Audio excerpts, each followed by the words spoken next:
Dears, welcome back to my channel. ഇന്ന് നമുക്ക് easy ആയിട്ടൊരു കടലക്കറി ചെയ്ത് നോക്കാം. രാവിലെ എണീക്കുമ്പോൾ പെട്ടെന്നൊരു കടലക്കറി സ്കൂളിലേക്ക് കൊണ്ടുപോകാനാലും ഓഫീസിലേക്ക് കൊണ്ടുപോകാനാലും നമുക്ക് എളുപ്പത്തിനൊരു കടലക്കറി ഉണ്ടാക്കിയെടുക്കാം. തക്കാളിയും തേങ്ങയും ചേർക്കാം. നല്ല കുറുകുറാന്നിരിക്കുന്ന കടലക്കറിയുടെ റെസിപ്പി ഇതാ പിടിച്ചോ. ആദ്യം നമ്മൾ ഒരു ചീനച്ചട്ടി അടുപ്പിലേക്ക് വയ്ക്കുക. അതിലേക്ക് കുറച്ച് വെളിച്ചെണ്ണ ഒഴിക്കുക. വെളിച്ചെണ്ണ അല്ലെങ്കിൽ പാം ഓയിൽ ഏതെണ്ണയാണെന്ന് വെച്ചാൽ അത് ഒഴിക്കുക. അതിനുശേഷം അതിലേക്ക് ഞാനിപ്പം 2 വെളുത്തുള്ളിയാണ് എടുത്തിരിക്കുന്നത്, ഒരു ചെറിയ കഷ്ണം ഇഞ്ചി, ഒരു പച്ചമുളക്, ഇത്രയും ചേർത്ത് കുറച്ച് കറിവേപ്പില ഇതും കൂടെ ചേർത്ത് നല്ല രീതിക്ക് വഴറ്റിയതിന് ശേഷം ഞാൻ ഒരു ഒരു സവാള അരിഞ്ഞതും കൂടെ ചേർത്ത് നല്ല രീതിക്ക് വഴറ്റുക. വഴലാൻ വേണ്ടി ആവശ്യത്തിന് ഉപ്പും കൂടെ ഞാൻ ചേർത്ത് കൊടുക്കുന്നുണ്ട്. എങ്കിൽ മാത്രമേ സവാള നമുക്ക് പെട്ടെന്ന് വഴണ്ട് കിട്ടത്തുള്ളൂ. നല്ല രീതിക്ക് വഴറ്റുക. നല്ല രീതിക്ക് വഴറ്റുമ്പോഴത്തേക്കും ഏകദേശം ഈ പരുവം എത്തുമ്പോഴേക്കും തക്കാളി ചേർക്കുന്നില്ലെന്നാണ് ഞാൻ പറഞ്ഞത്. സോ നമുക്കിപ്പോൾ അതിന് പകരമായിട്ട് തക്കാളി സോസ് ചേർക്കാം. ടൊമാറ്റോ കെച്ചപ്പാണ് ഞാനിവിടെ ചേർക്കുന്നത്.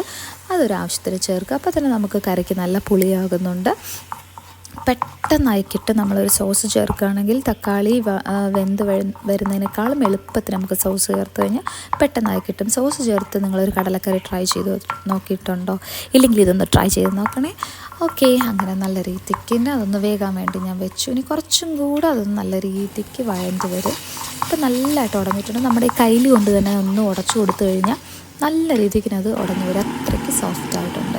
ഇനി ഇതിലേക്ക് നമുക്ക് ആവശ്യത്തിനുള്ള പൊടികൾ, ഞാനിവിടെ അധികം പൊടികളൊന്നും ചേർക്കുന്നില്ല. മുളക് പൊടി, കുറച്ച് മല്ലിപ്പൊടി, അതെ മല്ലിപ്പൊടി ചേർക്കുന്നുണ്ട്. മല്ലിപ്പൊടി, അതിനൊക്കെ മഞ്ഞൾപ്പൊടി, ഇത്രയും ചേർക്കുക. മല്ലിപ്പൊടി വേണം നമുക്കിതിൽ കൂടുതലായിട്ട് നിൽക്കേണ്ടത്, പ്രത്യേകിച്ച് കറുത്ത കടലക്കറിക്ക് പൊതുവേ നമുക്ക് മല്ലിപ്പൊടി ആയിരിക്കണം കൂടുതൽ നിൽക്കേണ്ടത്. ഇത്രയും കൂടെ ഇട്ടിട്ട് നല്ല രീതിയിൽ പച്ചമണം മാറിയതിന് ശേഷം ഞാനിപ്പോൾ ഇതിലേക്ക് വെള്ളം ഒഴിച്ചിരിക്കുകയാണ്.